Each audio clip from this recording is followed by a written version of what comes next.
Johnny, when you look at Oklahoma, good offense, good defense, depth, whatever.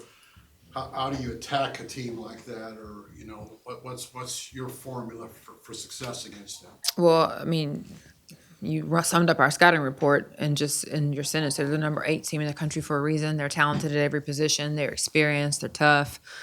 Jenny's done a great job in her time at Oklahoma. You've got to slow them down, right? They are the number one offensively paced team in the country right now in terms of just their pace and the amount of points they score. So you got to slow them down. We got to try to force them into a half court game. And then we've got to know personnel. They stretch you because they've got shooters on the perimeter. They obviously have an excellent point guard in Chavez. They've got great post play with Williams and Beers. Their wings are experienced. And so we've got a job to do at every single position. They're going to make some plays. What we've got to do is respond.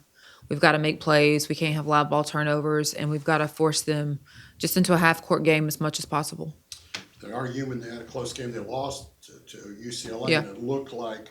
I'm sure you looked at that tape. I couldn't tell. I mean, you could tell me, was it their poor shooting or UCLA's defense, because they didn't have good numbers there. Well, I mean, Reagan Beers and Lauren Betts are the two arguably best post players in the country, and they were guarding each other. So that kind of they cancel. I don't want to say they cancel each other out, but that was a big factor also. And they limited their paint points. And so when you look at the games where they have not hit their mark offensively from a scoring standpoint, their paint points have been drastically cut down. And so we've got to do a great job of boxing them out, not giving them second chance opportunities, not letting them touch the paint through penetration or from passing it hollow. From a conditioning standpoint, just where do you feel like your team's at now that you're going to have a lot more games and Yeah. it's I'm happy. I'm pleased with how they returned from Christmas. We had some 2 days to make sure that their lungs were in good shape, but I'm pleased with how they took care of their bodies. They're excited about the challenge that conference play brings. They understand and respect the conference that we're in, and so they did a really good job of keeping themselves in good shape. And so they're healthy, and from a conditioning standpoint, they look good. and how beneficial is that just to have that healthy roster when necessarily in years past that's not been the Well, case? I mean, I think we're going to go deep in our roster tomorrow because, again, Oklahoma plays really fast. And so for us to be able to still play our style and also, try to slow them down some, we're going to send a ton of people at them. And so I think it just continues to allow us to feed into what we said all year, which is like us having numbers and us having a healthy team is our superpower. And so we've got to make sure we all buy into that and play into that tomorrow. What have you been saying to maybe some of the newer girls that haven't seen SEC play yet? Yep. So it's something we talk about all the time, right? When we prepare in the summer, in the preseason, our non-conference schedule, our conversation is about our conference because the last 4 out of 5 years, a national champion has come from this league.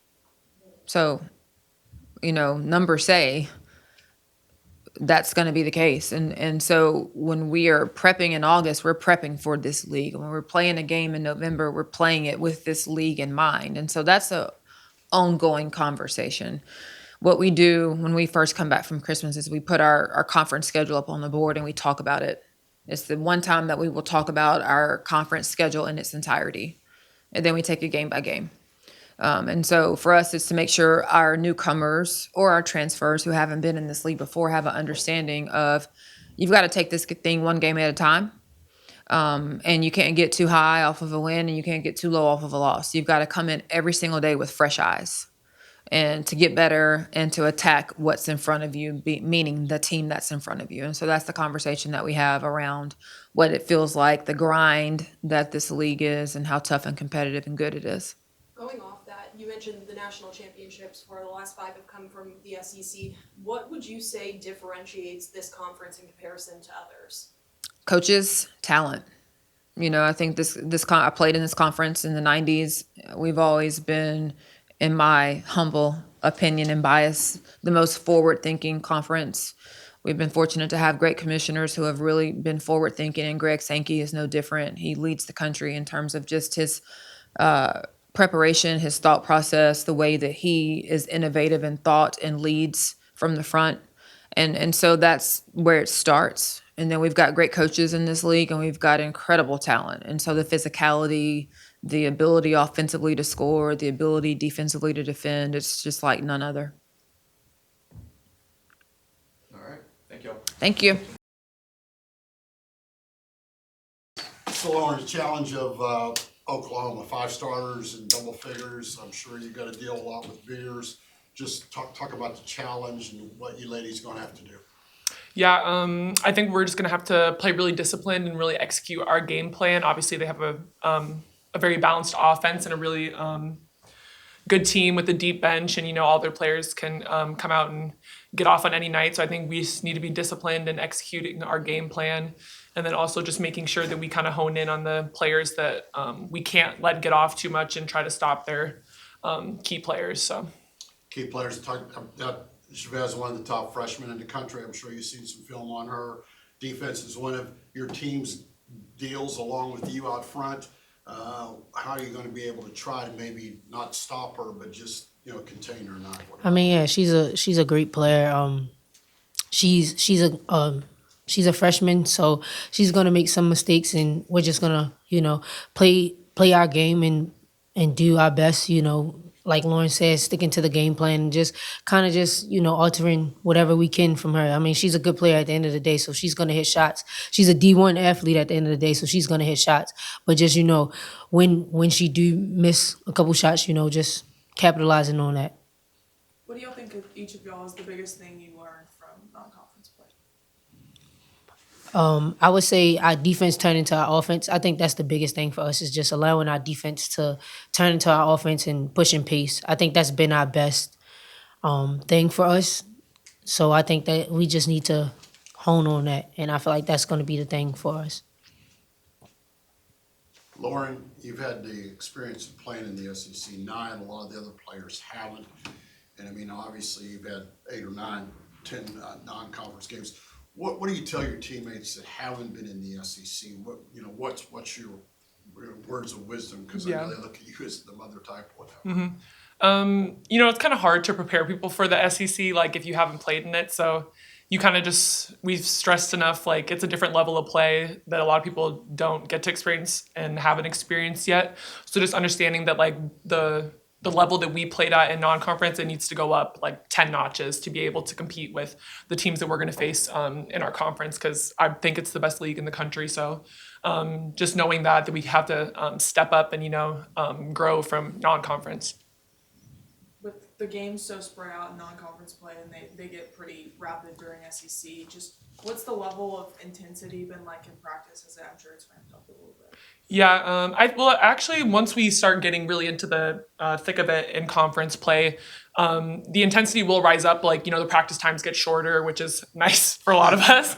But like, Joni, our coaches and like our strength conditioning, our training staff, all of them, they do a really good job of managing our bodies and understanding like once we start playing every Thursday, Sunday, that's like a 2-day break where you're trying to recover, but you still have to prepare for the next game. So they do a good job of understanding that we need to have fresh bodies, even though we're still playing at a high level. So. Are there any pregame jitters going into a game like this where you're opening up conference play, it's against a top 10 opponent, and if there is, how do you combat that?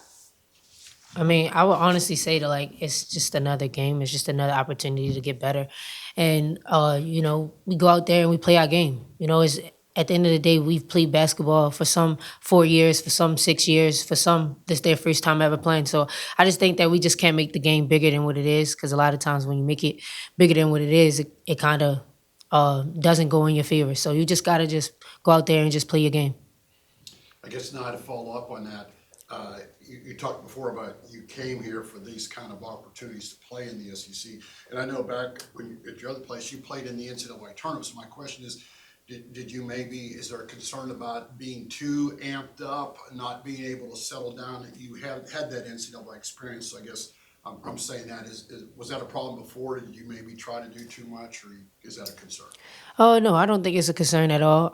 Like you said, I have the experience of playing in the NCAA, but at the end of the day, like I said, it's another game, it's another opportunity, and our coach talked about this yesterday. We watched a video, and it was just talking about how like your older self would have prayed for this moment, this opportunity, and don't take it for granted. So that's what I'm going out there and doing. I'm not taking it for granted. I'm just gonna be there and be where my feet are and play my game.